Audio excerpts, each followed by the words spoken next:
Hi there, welcome to this video. This is Tina from TinaHeals.com, and I'm talking about Aries Ascendant, Taurus Moon, and Capricorn Sun.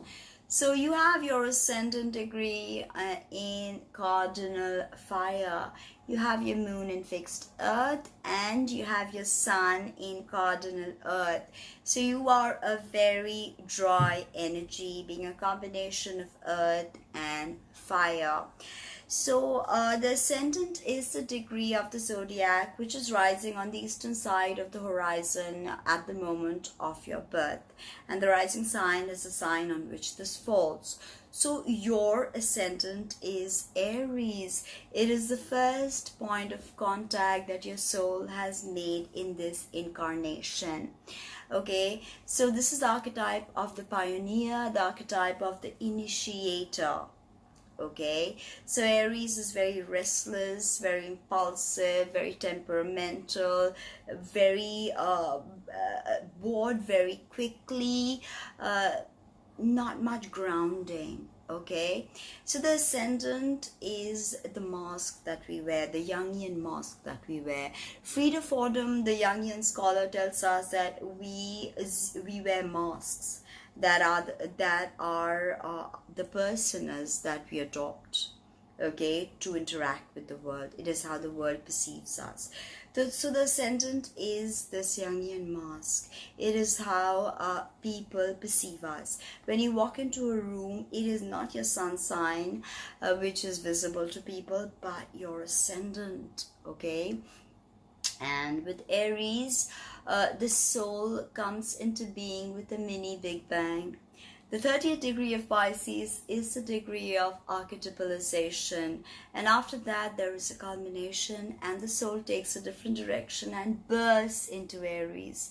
This is a sign where sun is exalted, where when the sun enters there is spring in the northern hemisphere animating all of existence, fructifying all of creation. All right, so Aries is very vibrant, very rich, and it has its lower vibrations, of course: temper, anger. Be careful of violence, be careful of guns and all arsenals of Mars.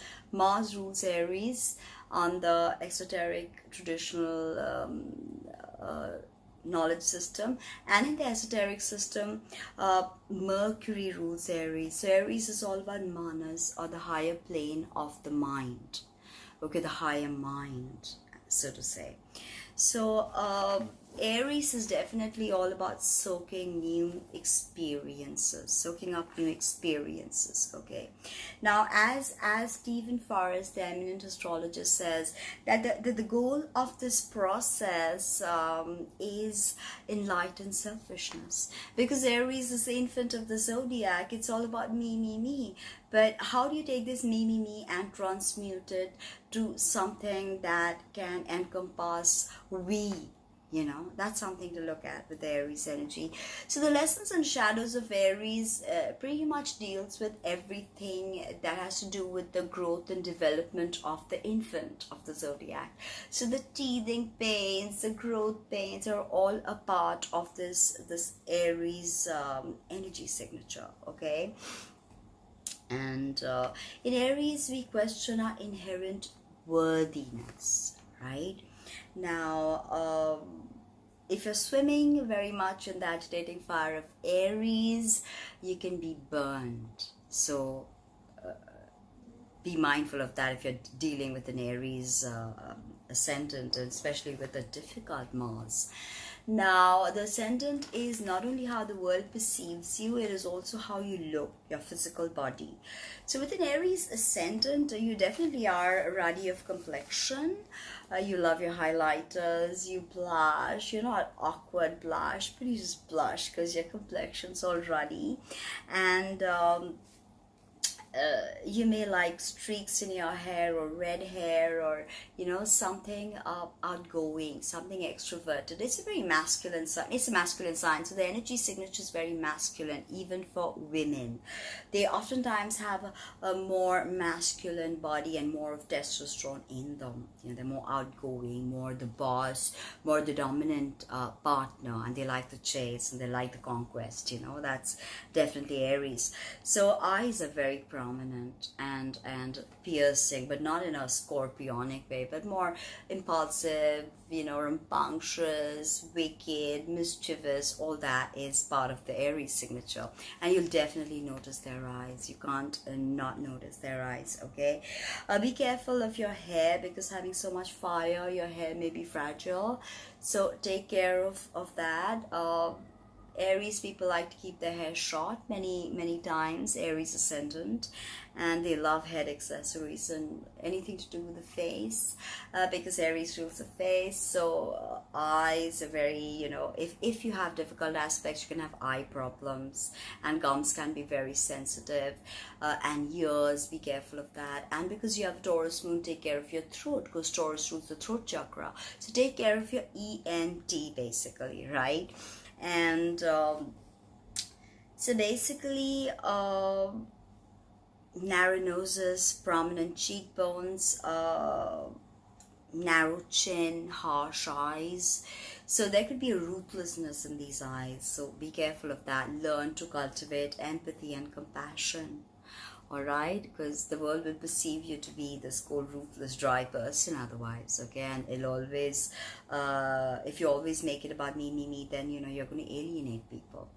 Now the moon is very different from the ascendant, because if the ascendant is the Yannian mask, the moon sign is who we are when the mask falls off. Okay, who we are when we are alone and most vulnerable with very close people.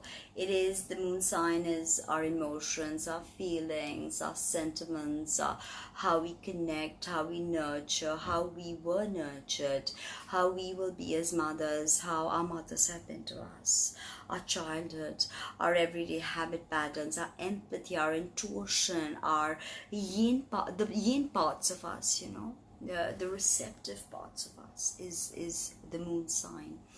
And actually till you're about 7, the moon sign is most prominently observable, but only and of course after 35, according to esoteric astrology, the moon sign becomes your greatest challenge. Becomes your greatest challenge, because it's developed all these habits and patterns and emotions and emotional blockages, and now your soul cannot shine and carry out its missions because of all these blockages. So with the Taurus moon, you're definitely all about safety and security and material possessions, ruled by Venus. In traditional astrology, this is the feminine archetype. Your ascendant is ruled by the masculine archetype of Mars. So being ruled by Venus, you're definitely about art, about finances, and about relationships. You like steady relationships, okay? You like somebody to be there and look after you with resources. You want to be looked after, and you want to know that there's something saved away for the rainy day. But with Taurus moon, you can get obsessed with eating incorrectly and binge eat, or a binge drink. Be careful of that. Or you can get into too much retail therapy and waste away your credit card. So be careful of that, because Taurus is about the beauty in the form. It rules the physical body, it rules Gaia. So look beyond just external beauty and connect with your body in a very deep way. Okay, the moon is harmonious in Taurus. Now Capricorn sun, this is a strong place for the sun. It's powerful. The sun is weakened in the polarity of Cancer, but in Capricorn the sun is solid and likes to work hard.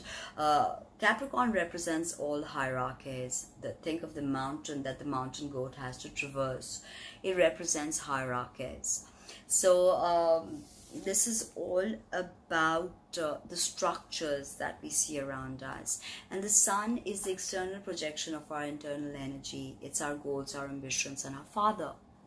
So our father is definitely the boss. Is the archetype of the boss, by the way, the corporates. Okay, everything that we see in this 3D world is Saturn's domain, and in both esoteric, exoteric, Capricorn is ruled by Saturn. So here you have Saturn in a very powerful way in your life, with your sun being in Capricorn. So and Saturn is actually about self-mastery, no matter what is said. And Saturn is the great malefic, but the ultimate lesson of Saturn is self-mastery.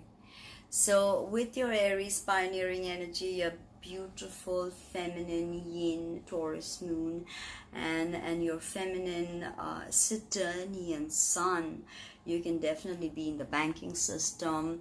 You can definitely be into procuring art, or into I always thought that Capricorn was just about corporations, but studying esoteric astrology, I realized that Capricorn is probably one of the most spiritual and intuitive signs, and we're just not aware of it. It is a sign of initiation. Okay, so walk that spiritual path with your Capricorn sun and your Taurus moon and your Aries ascendant, and you will have very many beautiful, harmonious, new experiences, but you will understand mastery. And ultimately, it is self-mastery and self-actualization that we come here for. So I hope you like that video as much as I like making it for you. Like, comment, subscribe, share, and let me know what you think.